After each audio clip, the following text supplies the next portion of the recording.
what comes to mind? Oscar Villacis, a first-generation American, wants to enlighten your mind to everyday life as a first gen in today's America. There is a perception in today's society, and Oscar is going to dive in and dissect the reality of being a first gen. Join Oscar and his guests from all walks of life, discussing their trial and tribulations in today's America. Now your host, Oscar Villacis. Ladies and gentlemen, welcome to another episode of First Gen American. I'm your host, Oscar Villacis. But before we get started, a quick shout out to our sponsors, Boomer Graphics and Signs. Boomer Graphics and Signs located right here in Nashua, New Hampshire, for all the young entrepreneurs that are starting their knickknacks or handcrafted merch, or even decals or landscaping companies, you name it, they have it for your decals for your cars, business cards, apparel. Shout them out, reach them out, tell them their friends at First Gen American send you. Shout out to Bree, shout out to Ben, and also Jerry. And Rivera Nayarit. Rivera Nayarit is located in 116 West Pearl Street in Nashua, New Hampshire, for that seafood Mexican authenticity, that cuisine that can't be beat. I mean, you can go to Chipotle, you can go to Taco Bell, but it's just not the same. It's not the family in the kitchen cooking it with the traditions and the history behind that special sazon. So reach out to Rivera Nayarit. And also, if you're making your way up north, be sure to stop by at Mi Jalisco in Manchester, New Hampshire, and tell our friend Carla that we sent you. And she'll treat you right. She's family, and we appreciate her love and support. And also, another amazing Latina women entrepreneur within the community, Fabiola Zapopan. We, as Latinos, we know that sometimes we have to go south. We have to go into the major cities to get our, special sodas or candies or cuisines or seasonings. But we actually have it right here in this community in Water Street. Check out Zapopan for all of our amazing sazones and traditional Latin American sodas and snacks. Whatever you need, she has them. And if she doesn't have it, guess what? She's going to get it. So a shout out to her, Zapopan and Fabiola. Appreciate all the love and support. And we move forward. New sponsor alert, ladies and gentlemen. Fences Unlimited. Fences Unlimited, the quality and design that they've been executing for years on end. Fences Unlimited, fabricating quality fences for over 40 years. Join our team and stop in and apply at fencesunlimited.com today. New sponsor alert. Thank you, Fences Unlimited, and I look forward to seeing you guys in March, because we want to let the dogs out in the backyard without them running away. So thank you so much to all of our sponsors. We are excited, and we are excited to have a mother. His mother is my mother's best friend. So, I mean, these mothers aligned, and we have that connection. Shout out to Carmen. We love you. And so Angel was born in Chicago, lived in New York City until he was 11. Similar stories. It was actually raised in Brooklyn until the age of 11. From the east side, though. I'm from Bushwick, so it's all right. It's all right. 2004, last class of the Panthers, just like me. And was entered the Air Force right after high school, did 2 tours overseas, became a police officer. Hold on tight, because this is a mouthful. Then went to school for criminal justice bachelor's degree, joined the Nashville Fire Department in 2011, was the first Hispanic. Let's give him a round of applause. Let's go. Was the first Hispanic to become a firefighter right here in the Granite State, and still is the only Hispanic. And started his real estate venture in 2011, owns about 15 properties, 50 apartments, and now owns a property management company called The Property Firm. He's a licensed realtor and licensed mortgage officer. So if you ever need to find that first with his little brother, which we know really well, little Kev. Shout out to Kevin, and welcome to the show, bro. God, man, that's a mouthful, man. Thank you for having me. No, we appreciate having you. You know, we had the privilege to be able to reconnect a couple of years back, and we align with a lot of some of the similar backgrounds and the trials and tribulations as first generation Americans, you know, and truly inspiring, man. Honestly, I love what you do, but what I love about you most is that you keep it real. Like anybody, we have individuals that are kind of shut down and shut off because we're like always trying to protect everything that we're doing. But you're like, nah, I can teach you. Come on, Yeah. let's go. Like this is how I did it, and you relate. What got you involved into the military background right out of high school? So the way it started for me is I was graduating, and I was watching everyone that I was graduating with. They were taking their SATs, they were applying for colleges, and I knew that was at the time I felt it was out of the reach for me. I didn't. My family didn't have the money to send me to school, and I just knew I had to step up as a man at a young age and pay my own path. Yeah. So to me, it was a no-brainer. It was like, okay, I go to the military, they pay for my college, and I can make something of myself and uplift my entire family. And that's what I decided to do. And another reason, you said graduate in 2004, which is true, Yeah. but I was supposed to graduate in 2003. Okay. And what happened was I dropped out of school for about 8-9 months. I went and stayed with my uncle in Chicago, and he had just started his real estate ventures. And I spent all that time with him flipping apartments, learning construction, learning all the trades. Yeah.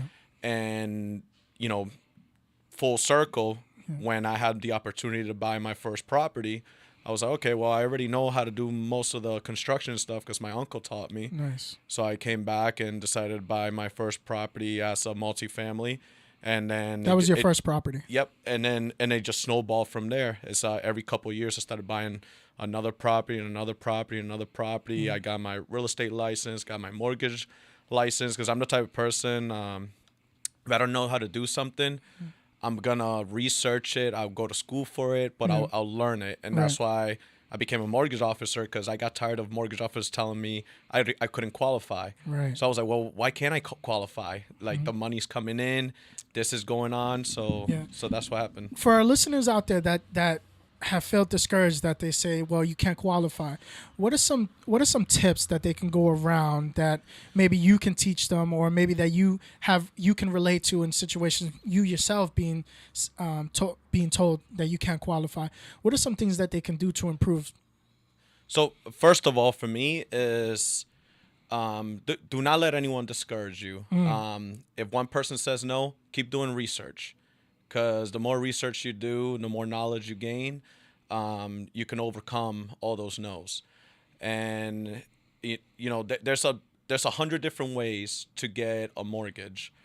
And if you just go and you're trying to get an FHA loan, for example, and you don't qualify for that one, maybe you qualify for a hard money lender, or there's ulterior ways like commercial loans that don't really go into your background as much, but you have to come with more capital on hand. So there's 100 different ways, and just keep researching. Give me a call. Like I've told you before, I can take it from point A to turnkey Z. ready. Yeah, yep. So literally turnkey ready, because I see you and your brother. Yep.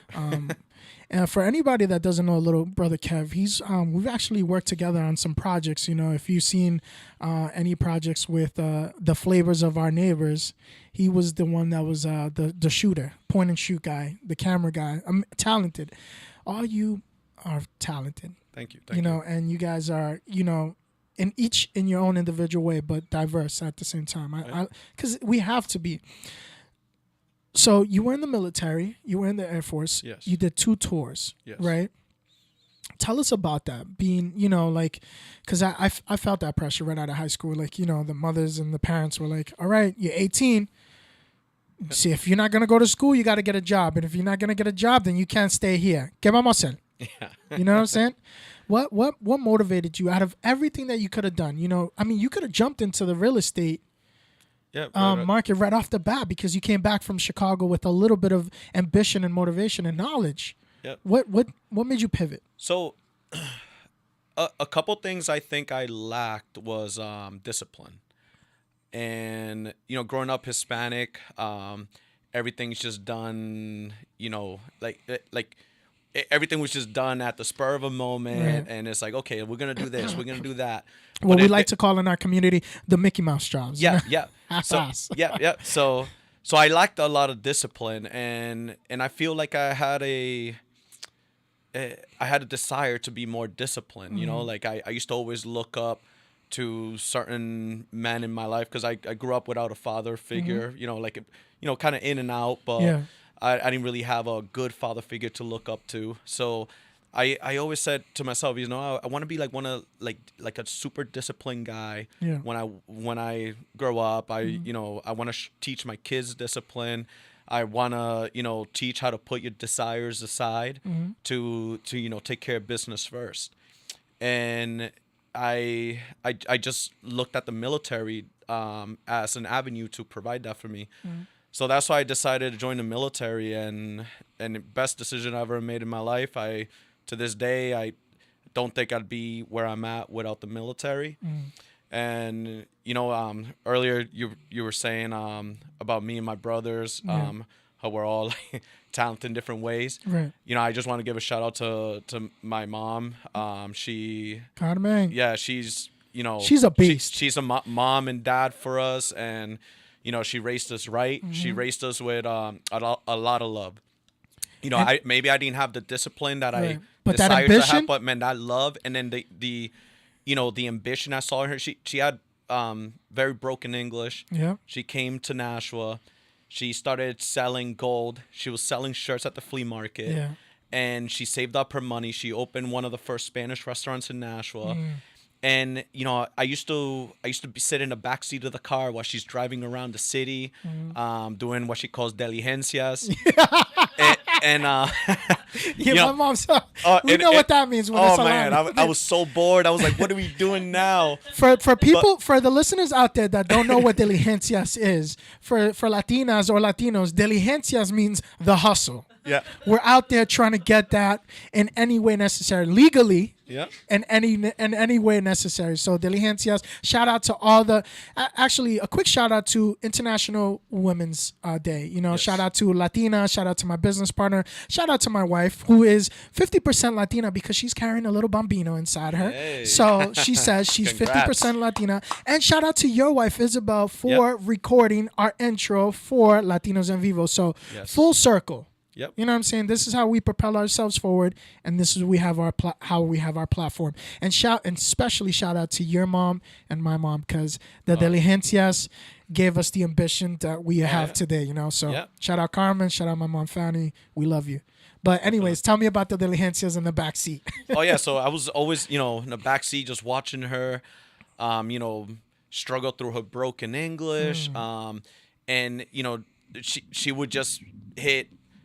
She would hit roadblocks, and she would overcome them all the time. And no matter what, she'd be like, okay, what do I need next? Oh, I need this license. Okay, how do I do this? And, back then, we didn't have Google. You couldn't just Google it. And imagine our resources now in the city. Yes. Imagine back then not knowing the language, which would deteriorate and discredit or not even have that determination. Like, so what? Okay, so and so. Can you? How many times have we had individuals come to us and be like, "Hey, can you translate this piece of paper and what I got to do and everything?" Yeah. So. Yeah, no. So I just watched my mom, never quit. She would always, keep pressing on, and going back to our New York days, my mom actually bought this little beat up, like what it looked like an old mail truck with the steering on the right side. Oh yeah, okay. And she painted it. She put a stove in there, a deep fryer, and then she started just cooking Spanish food right out of the little mail truck. Yeah. And she called it Miguel's Fast Food. Nice. And I watched her growing up. I just watched her be so relentless, and she was always in pursuit for more. She wanted to give her kids more. And my mom had me when she was 17, and I couldn't even imagine like throwing a kid in my life at 17. Right. I didn't have my kids until I was almost 30. Right. So, I look up to my mom a lot, and she definitely, paved the path.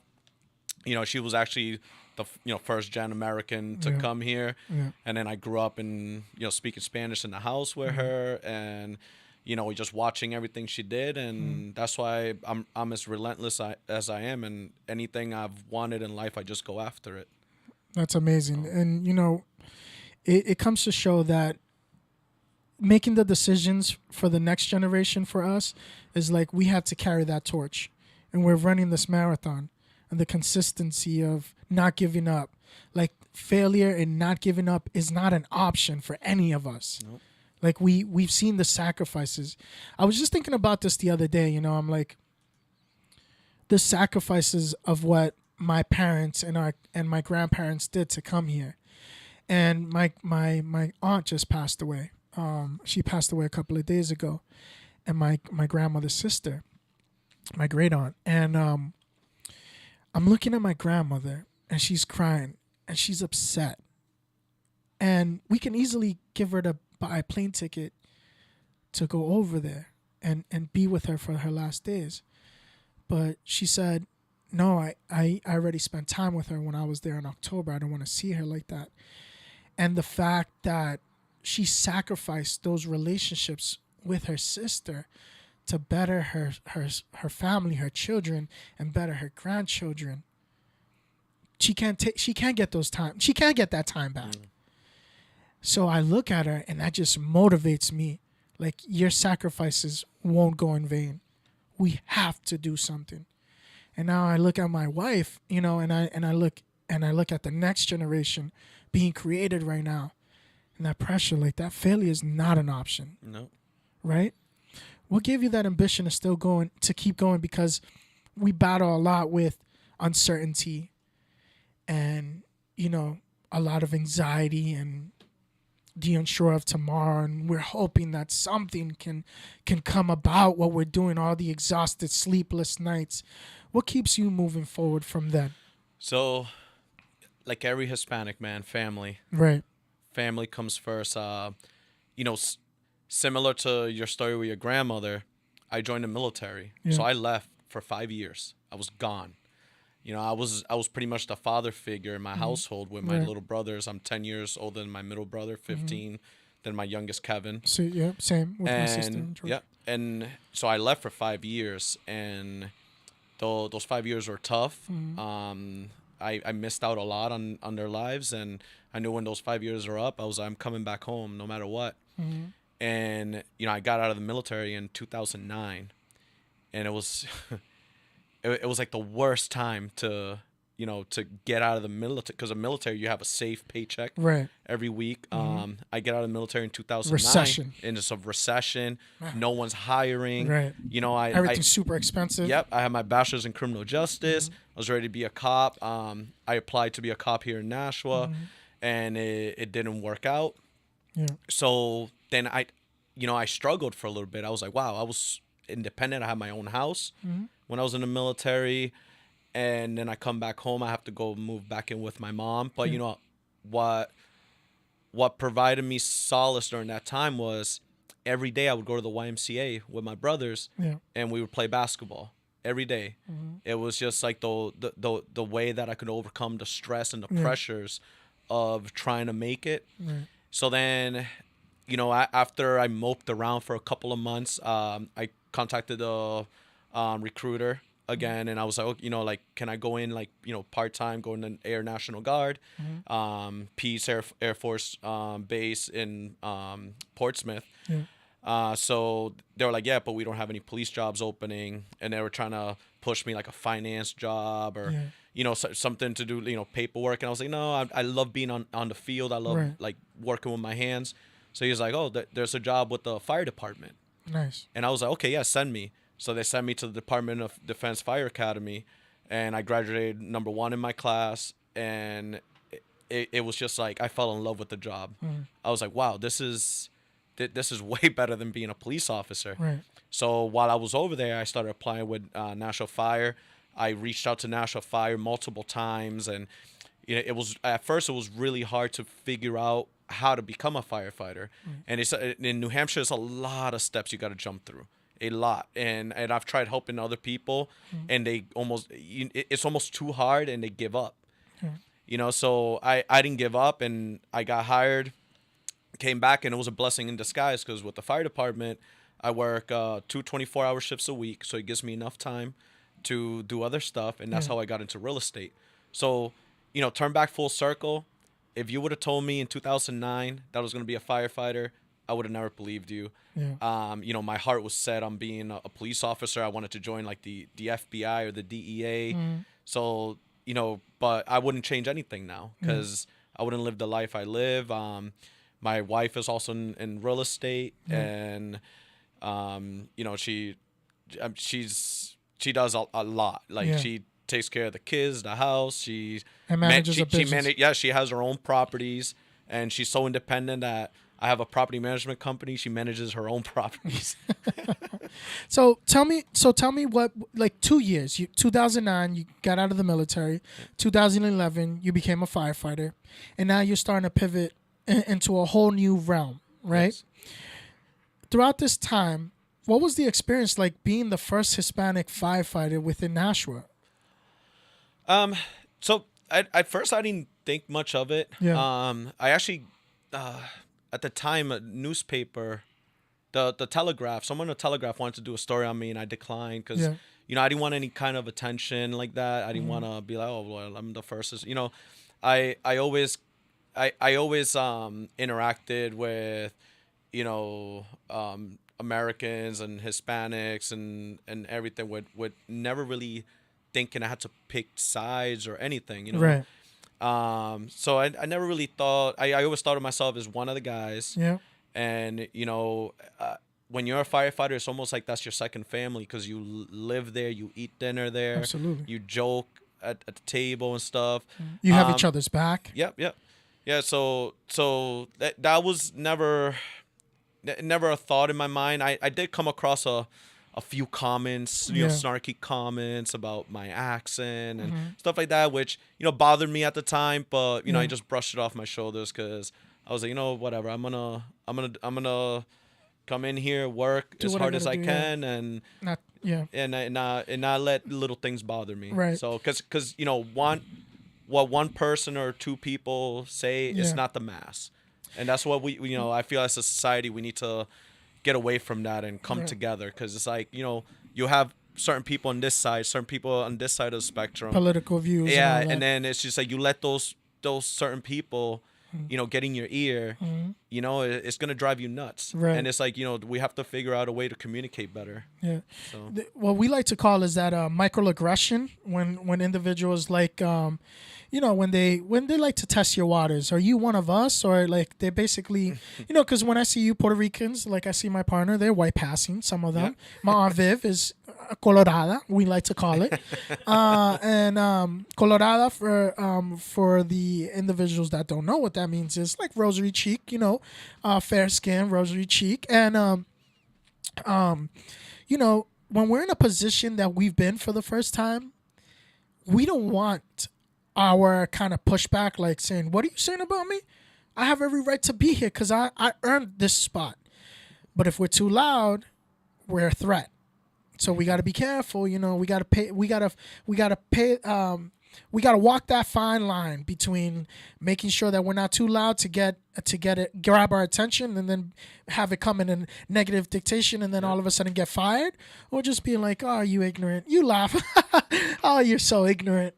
That microaggression, I feel for all of us that feel that, because now we're in a position, and I bet that you were in that time, you were so thankful to be in that position that you were like, if I say something, this might come back at me. Yeah. So I'd rather just kind of laugh it off and say, we've all been in that situation. Oh, yeah. And it's toxic, but at the same time, I feel for every individual, and I hope that everybody that's listening that is not Hispanic or Latino, that understands that you're not doing us a favor by trying to connect, and that microaggression is the wrong way to try to connect with us, to see if you can get a reaction, to see where we stand, because we're prideful. We stand firm in what our beliefs are as Latinos, in our traditions and our culture. Approach us in a different way. If you really believe in us, let us speak. If you really believe in us, let us be. Let us exist. Let us coexist. It's not always black or white, or like, hey, so you make yellow rice, right? Is that spicy? you know, like get out of here, you know. So you felt it, and at that time, do you feel? What did you feel? Did you feel a little disconnect within the house, within your firehouse, and I did for a long time. how did you overcome that? I just put my head down, kept working, kept my mouth shut, my ears open. Yeah, It took me a little bit to learn the job because I was what we call really green. yeah, I went to the fire academy and then I got hired. Most people that become firefighters they're like second, third, fourth generation firefighters. They grow up with it, and the fire department almost has its own language. Like all the tools have special names to them. So it took me a while. It was it took me a few years to finally feel comfortable in my position and feel like I was I was becoming a good firefighter. right. And once once I did that, I think everything else just kind of just went away. So you're a firefighter, and now you're dabbling into, you're into buying properties. Yes. You brought your first property. How was that experience like? Because you have a lot of firsts. First firefighter in the city, cop, military. Tell me about those transitions in these different roles, because we are, this is a first media company, and a lot of our firsts can feel like just defeats.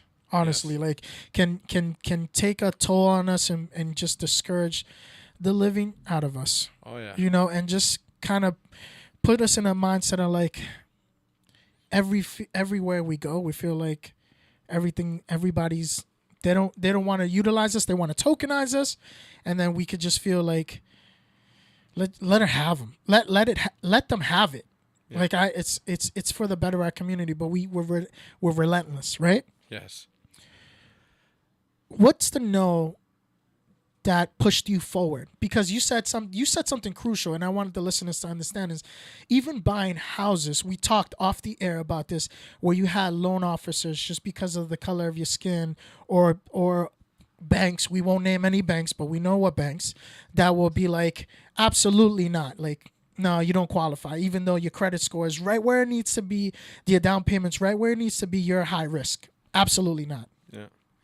So, I think after the 2008 crash, and the government, stepped in and bailed the banks, and now the governments have a say on, the rules that they have to impose with the banks and stuff. Yeah. It definitely got extremely hard. I remember I bought my first property in 2011. It's a multifamily, and then a year later I wanted to buy another one. Yeah. And all the banks kept telling me no. So I was like, okay, let me go to a mortgage officer, because mortgage officers, what they do is they shop around. Yeah. So went to a mortgage officer, and then Pay attention, ladies and gentlemen. He's throwing gems now. Yeah, And, so- and the reason, and I'm sorry to cut you off, but notice how Angel said that he bought a multifamily first Yes. and not a single home. Yes. Continue. So and this guy is amazing mortgage officer. His name is Paul. He ended up taking me under his wing and hired me as a mortgage officer. Nice. Because after the first closing we did, he shows up in a Dodge Viper, and I was like, what do you do? Yeah. Like you do this selling, like doing loans? Show me your pay stub and I'll quit my job Yes, right now. I was like, well, I want to be a mortgage officer. So he was like, okay, well, this is what you do. Go to school, and I'll hire you. And he took me under his wing, and super knowledgeable guy. And I used to always discuss with him. I was like, man, I feel like the rules are stacked against someone small from growing because High risk. I already had a multifamily. I had plenty of money coming in, because I pretty much didn't pay a mortgage, and I lived for free. Yeah. In my own property Right. with the renters, what the renters paid, and I had enough money saved. But then, they would always hit me with the debt to income ratio, and at the time they wouldn't count the rental income as my income, and I was like, how do you not count that as income if it's my income? So then my debt to income ratio was too high for like 2 or 3 years. Yeah. There's And- good debt and there's bad debt. Yes. So and this is good debt, but at the time the way the rules are set up, which finally they did change, and now they do count all the rental income, and then also you needed 2 years as a landlord, and I think I was just under the 2 years. Oh, I got you. And then because I bought the property, I think it was in October, they wanted 2 full years, like calendar years. Yeah. So I almost had to wait 3 years to get my taxes done and show that I was a landlord for 3 years before I was able to buy my second multifamily. But I was ready to buy it the first year, Yeah. you know? So, you know, and those are the kind of things I throughout my own struggles. When I sat down with you the other day and Manny and told you guys how to get multifamilies and how to get your first, your second, how to set everything up. Right. And that's why, you know, you just said, but your first one, buy a multifamily. Right. Your second one, then you can buy a single family house. Because what happens is they'll then count your single family house as a huge debt that goes against your debt to income. So unless you're making like $150K a year, you're not going to be able to buy a multifamily after you buy your first. So, and that's the advice I always give all my friends and everything. I was, listen, First like time if buyers. you're young, you're 22, 23, 24, first property you buy, a multifamily. Yeah. You know, at the end of the day, you could probably sell it for a profit later. If you don't want, if it's not for you, because, you know, being a landlord is not for everyone. But at the same time, you can always hire a property management company that charge, 5 to 8% per, to manage your property. So then you don't have to deal with it. But yeah, that's my advice to everyone that wants to get into the business. How do you manage it all? How do you manage your mental health?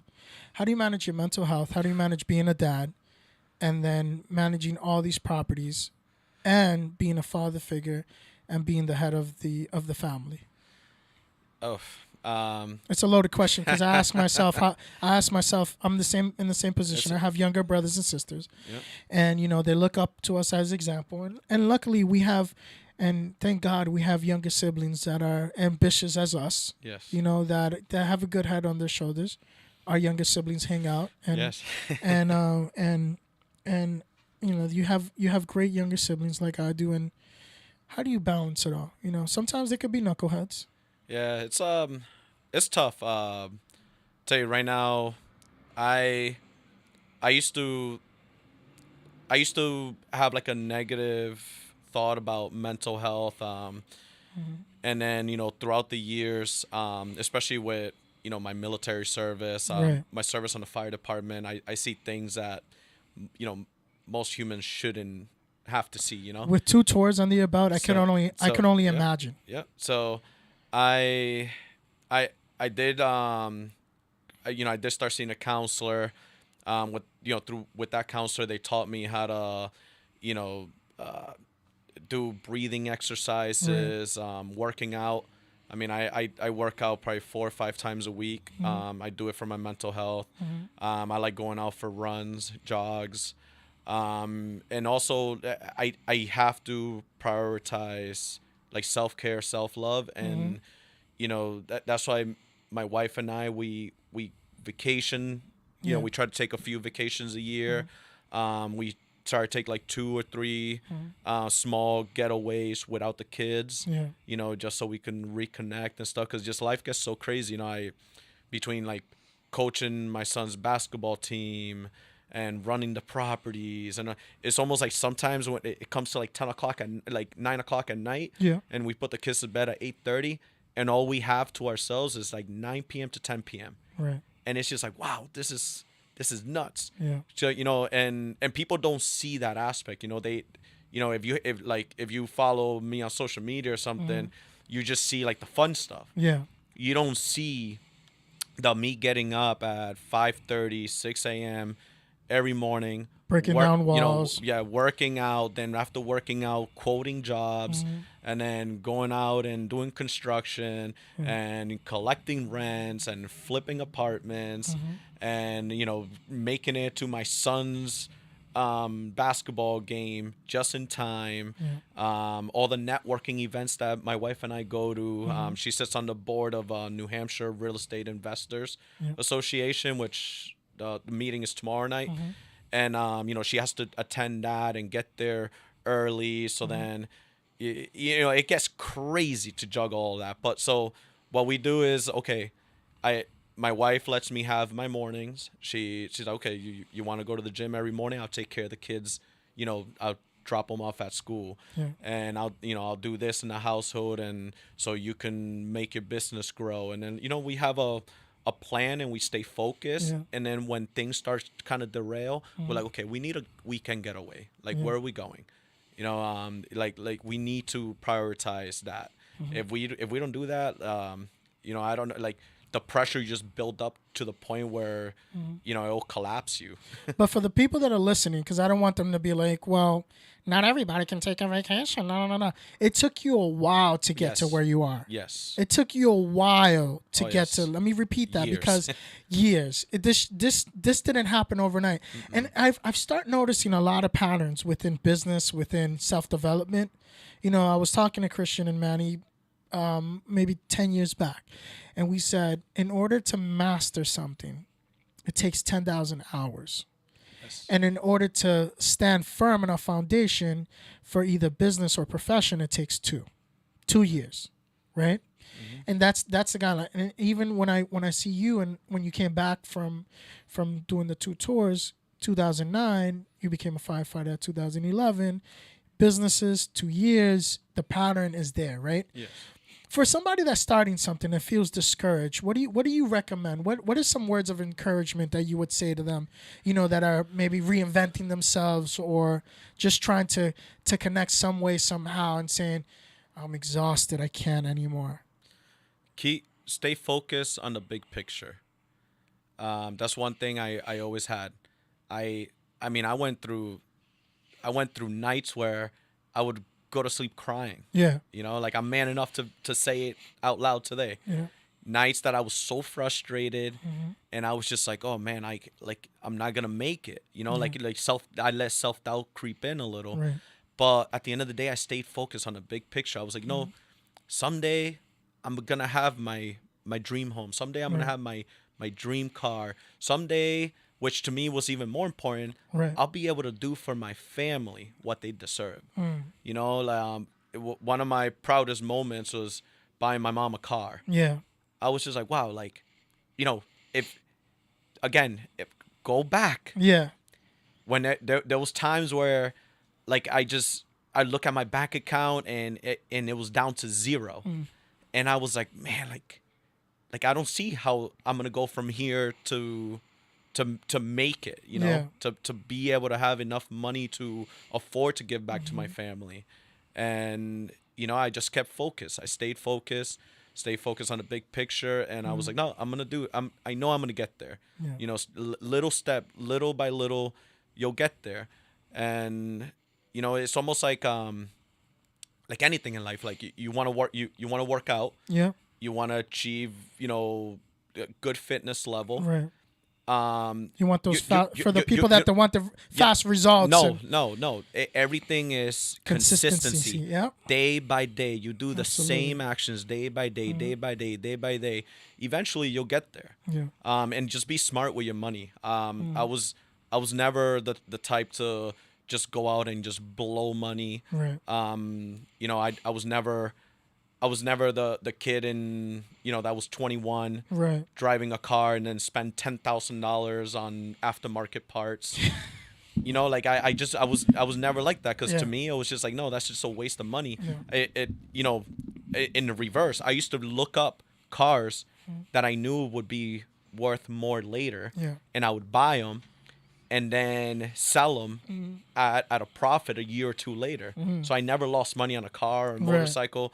So, I always had that investor mentality. Right. And if you keep that investor mentality, you'll achieve what you want to do in life. And nothing feels better than to be able to look out for your family.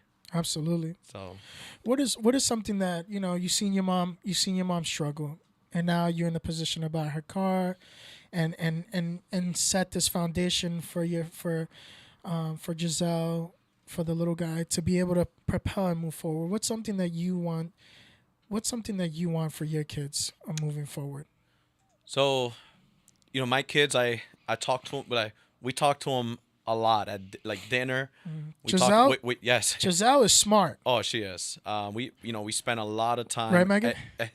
Yeah. She's smart. She's cute. Yeah, we spend a lot of time educating them and talking to them. And the one thing I do with my kids, I talk to them that they're little adults. You know, when they mess up, I correct them like they're a grown up. I talk to them like they're a grown up. I explain things to them because sometimes my daughter the other day asked me, goes, "Daddy, if you wanted to, could you just give your apartment to people for free?" And I was like, yes. And then today my wife posted a picture of her that she's like, if I was president, I would give money to poor people. Like she just has such a good heart. Yeah. But then, I had to explain to her, I was like, yes, I could, but then I would go broke. Yeah. Because my properties I don't own outright. Right. I gotta pay bills on it. I gotta pay the banks and all that stuff. So I explained to her, okay, so this with business, you have to rent out and make money. Yeah. So then you can pay all your expenses and whatever is left is for you. But in my circumstance, then I reinvest it. Yeah. And I explain, like, both kids, I take them with me to do paint apartments. I used to take them with me. And my wife too. My wife will be ripping up carpet. She'll take the kids with her, have them help her, because we wanna teach our kids from a young age work ethic. Right. Don't think things are gonna be given to you just because, like we're in a different position than our parents. Absolutely. And what was the question you said about my mom, like being in the position? Well, now you're in the position to be able to propel your family forward. Yes. And the question was about the future, but I want to go back to something that kind of inspired me to this next question. All right. We're always as first, because we've seen the struggle. Why do we always feel so guilty some way, somehow, feeling the need that we have to give back? Have you noticed that? And it's not in a negative way that I'm saying, because we have to put our positions in a standing first to be able to give back. But when we feel guilty, when we're not even in the position for ourselves, Yes. and then all of a sudden it's like, if I have $1, I want to give away 75 cents. And that's something that I've learned from a lot of entrepreneurs around me. It's like, you need to take care of yourself first before you could take care of others. Yes. Right? Yes. Why do we feel that? What do we feel that way? So, honestly, I think, I could speak for me personally, being, growing up in a Hispanic household. Yeah. I feel like we feel the pressure because it's expected. Right. It's expected from your for you, if you are successful And a financial stability. and you have financial stability to help out. But what's crazy to me is, I got hired with the fire department. I was making $60,000 a year, and I had my own bills, my own car payment, a bunch of stuff, and already just making $60,000 a year, I felt the pressure to have to help out my family, and it's like, for them, that's a lot of money. Yeah, for them, For them, it's a lot of money. Wow. That's it's crazy because Yeah. they're like, "What? You're making $60,000 a year? We made it. Oh, you made you're rich. Yeah, we made it. I was like, oh man, no, Yeah. not even close. Right. But yeah, I think it's just misconception. Right. They're like, they think you have a good stable job and stuff, and then they see you investing and buying property, but they don't understand. And sometimes having the communication. yeah, and I think sometimes like they don't understand, how much it takes to build Right. wealth. To build wealth, you have to save like 25 to 30% of your pay. You have to put it away. You have to reinvest it. Yeah. Like you'll never be financially free if you make $60,000 a year and you spend $60,000 a year. And that's the misconception about a lot of our people. Yeah. Is that as soon as we get that pay raise, as soon as we get that salary increase, guess what? I'm going to go get a new car now. Yeah. I'm going to go get this now. You know what I'm saying? And then all of a sudden now your debt to income ratio is capped. Yep. Blown up. So now when it's time to progress, you're stuck. We're always in that rat race. Moving forward, we get stuck. Moving forward, we get stuck. If anything, your debt to income ratio goes up you should minimize your spending and your living, and Yes. and you know, and easier said than done, because we have this perception now as first gens. Yeah. Like, wow, you're living the American dream. Absolutely. Doesn't it feel great? Look at my new car. Yeah. Congratulations. Look at my new house. Yeah. Isn't it great? Look, I just bought my wife a new purse. Mm-hmm. You know? Oh, look at my gold chain. Yeah. I'm established. Yeah. We got to relearn. We got to relearn everything. Yeah. No, definitely. I always so I finally That poverty mentality.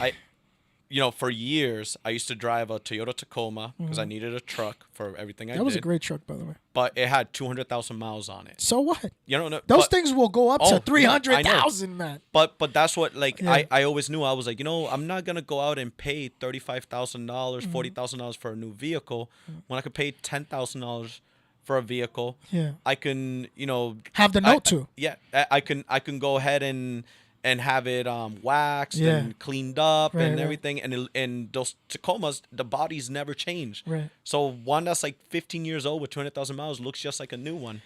Ow. And that's the thing I did for years Yeah. and years and years Until you learn something, Yeah. which is another job. I'm sorry to cut you off, but because I'm learning a lot Yes. as we're speaking, and Yeah. my mind is racing faster than my mouth can process. But you taught the group, like Yes. the significant that we hang out, is like, yo, you got a brand new truck, Yes. but there's a difference though. You can have nice things, but obviously be responsible, but not be held responsible for those nice things, because your other things are paying for those nice things. Yes. Which is? Yes. So what I was explaiing to you is, Yeah. obviously we love boating. Yeah, yeah. And you got me into it. Yeah. Thank you. So last year I bought a 3-unit Yeah. in Laconia. And Kid's a beast. I told you I bought the 3 units right on the water. I got it at a steal of a price. But the best thing about this 3-unit is that now this 3-unit makes enough money to pay for my entire boating for the summer. So now my boating expenses are completely negated. Yeah. And then yes, we're getting a new truck. Another thing that I would love to teach more people to do is, if you start your own business, you start your own LLC. Exactly. You then go to the IRS website. You get a EIN number for your Yeah. business. You can put your vehicle on an EIN number. Yeah. And you can not co-sign, but you can be the guarantor Yeah. on that loan. The banks get confused about this. Yeah. Let them get confused. Yeah, no, they get confused about it. They'll be like, no, I'm not co-signing. I want to be a guarantor. Right. And you can be a guarantor on your brand new vehicle, but your vehicle hits the credit report of the business, not your credit report. Genius. So if you want to go out and finance a beautiful car, because you do have the means coming in, Yeah. but at the same time you want to invest your money, and 30%. you don't want to, and you don't want to get hit with your debt to income ratios and stuff. You want to keep stuff off your credit. Yeah. Put it on the business credit. Right. Disclaimer: we are not financial advisors. No. We are not financial advisors, and we are not suggesting you to go out and you got a little brick and mortar. Guess what, honey? Well, I heard from First Gen Multimedia and Angel and Oscar Villacis here that they said that I could put my brand new truck. Yeah. No, Yeah. don't. Definitely go see a financial advisor. Exactly. I have a great financial advisor. Yeah. That's another. You gotta build a good team around you. Exactly. You gotta go to a financial advisor. You gotta Right. go to an accountant. You have to go to a lawyer. Build a good team around you. Exactly. And help you build your business. Whatever you want to build. Right. We have a lot. I told you, I didn't realize how many amazing, talented, Spanish people, Hispanic people are in this city. Yeah. Every time I see your show, I'm like, wow, like I'm blown away. I didn't know, there was this many like business owners and everything. You know so why? thank you for that. No, absolutely. And thank you for being here and sharing some of these great, it's not easy coming in here and just sharing your story and being vulnerable and then all of a sudden saying, hey, I want to educate our community. Yes. But also at the same time, just like this show, there's a lot of opportunity within our community that gives representation to the BIPOC community. Yep. Yeah, thank you very much for putting us on a magazine, but let's start doing seminars together. Yes. Thank you very much for taking the meeting, and you want us to bridge the gap, but no, let us lead the way, because we have individuals like Angel, like Mola Foods, like Jordan, like Manny, that are doing great things. Yes. We don't need these individuals. We have ourselves to take the lead on our own. And that's what we want to do. So that's why I was saying, maybe we should discuss, because these are topics that, look at Jasmine. She is soaking it all in. You know what I'm saying? Because you definitely need a strong team. Yes. And for the longest time, even our family members can be like, hey, what do you think about I should get this new truck? Yes. And then all of a sudden, our moms are guilty for that because they don't come from financial literacy. And God bless them. They're like, sí, mijo, cómpratela. Yeah. Nah, pero mom is going to kind of put me in a little... No importa, tú lo haces. Yeah. And of course, they believe us, but they don't know that financial literacy background. God bless them. Yeah. We're the ones that are relearning everything. Oh, yeah. And what's the next move? I feel like you got it all right now, right? You feel and you're the most humblest dude, because from anybody not knowing you from a hole in the wall, you're welcoming. Yeah. I mean, yes, I got you into boating. You know what I'm saying? Yeah. But not every day will somebody be like, "This is a week-old boat. Here you go drive it, Oscar." You know what I'm saying? I appreciate. I just I've always been like that. People. Yeah. If people come to me, yeah, I know I have that military demeanor. If you don't know me, unapproachable, I look stern. Unapproachable. Yeah. But if you get to know, big marshmallow. if you get to know me, you just know I'm always laughing, joking. Yeah. And if you ask me a question, I'll explain everything to you. If you ask me, hey, how do I do this? How do I get from here to here? Because the reason I do that is because I hated the fact that I had to break barriers, literally break barriers to figure these things out. And I'm like, and every time that's not easy, my brother. No, and I would ask people that obviously knew the answers, and they just wouldn't give it to me. Yeah. And I'm like, what is? And I would even offer to pay people. I'm like, hey, I'll pay you for your time. Yeah. Like, show me how to do this. Now you know why? Because they're intimidated. Yeah. Because you're a threat now. Yeah. Because now you have that approachability, and now you have a whole new network with a whole new community, and now you become a threat. Yeah. And they're not going to release that information. But if you connect them to those individuals, they will happily be able to tell them for you. Yeah. Let us speak, ladies and gentlemen. Yeah. Yo, what are the comments saying right now, Jazz? We're active right now. We do. We have active comments. It says, amazing. Gracias para tu servicio. Thank you. Thank you for your service. Angel is one of our community's hidden gems. Okay. Yes, at least 10K hours of work. You were right. Yeah. And Angel said, "What you said about my mama?" Oh man.